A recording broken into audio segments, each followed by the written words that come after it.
Anybody in severe pain? Maybe you've been driving down the highway and if you've seen a bad wreck. Have you ever wondered how hard it is to get that pain under control?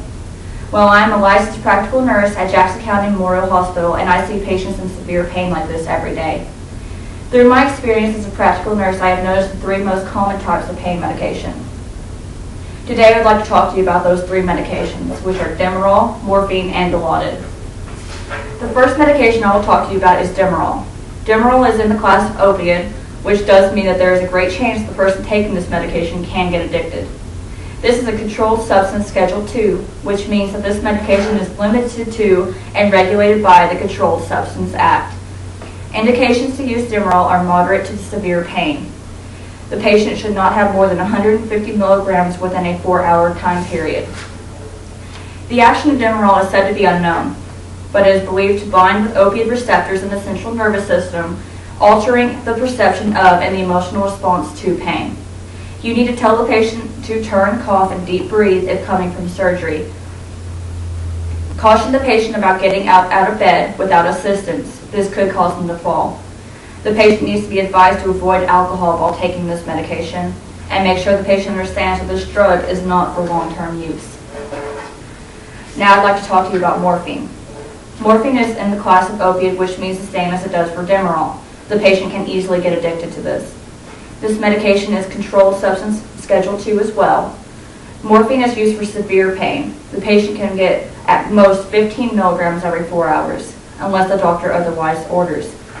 The action of this medication is also unknown. It is thought to as well bind with opioid receptors in the central nervous system, altering the perception of and the emotional response to pain. The patient teaching for Demerol is basically the same as for morphine. You need to make sure that the postoperative patient uses the incentive spirometer to promote pulmonary hygiene, which promotes good gas exchange in the lungs. Caution the patient to call for assistance when needing help out of bed, and most important, to teach the patient that drinking alcohol or taking drugs that contain alcohol while taking the extended release capsules may cause addictive central nervous system effects. Warn the patients to read the labels on the over-the-counter drugs they buy, and not to use any form of alcohol. The final medication I'd like to talk to you about is Dilaudid. Dilaudid is also the class opiate and is a controlled substance Category 2. This medication can be given for moderate to severe pain and cough. When giving the medication through the IV, you must dilute it in normal saline and push it very slowly over like 3 to 5 minutes. The action of this medication is also unknown and is thought to bind with opioid receptors in the central nervous system, altering the perception of and the emotional response to pain. It also suppresses the cough reflex by direct action on the cough center and the medulla. Teach the patient to ask for the drug before the pain becomes severe. Advise the patient to take with food and to store the medication in the refrigerator. And instruct the patient to avoid drinking alcohol while taking Dilaudid. The type of pain medication given will depend upon the extent of the patient's pain and the prescribing doctor. The main thing for the nurse to remember is not to judge the patient and to accept the fact that their pain level is what they say it is. You do need to monitor the patient after giving these opiate narcotics because they are known to suppress the respiratory system and drop the blood pressure.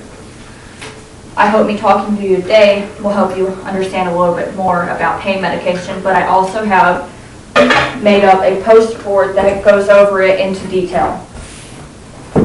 Here I have the type, the class, the schedule, the indications, the action, and the patient teaching for Demerol, morphine, and Dilaudid.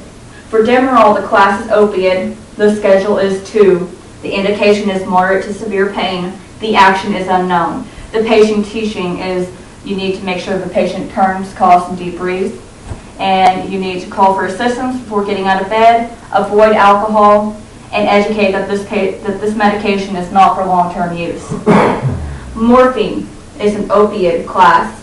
Schedule 2, indications are severe pain only. Action is unknown. The patient needs to turn, cough, and deep breathe, call for assistance before getting out of bed, avoid alcohol. This could cause addictive central nervous system effects, and the patient must read labels. And then finally, Dilaudid is in the class of opiate, is a Schedule 2, and the indications are moderate to severe pain and cough. The action is also unknown except for cough. It does have direct action on the medulla. and then you need to, the patient needs to ask for the drug before the pain becomes intense, because it will be harder to get it under control. Take with food, avoid alcohol, and store medication in the refrigerator.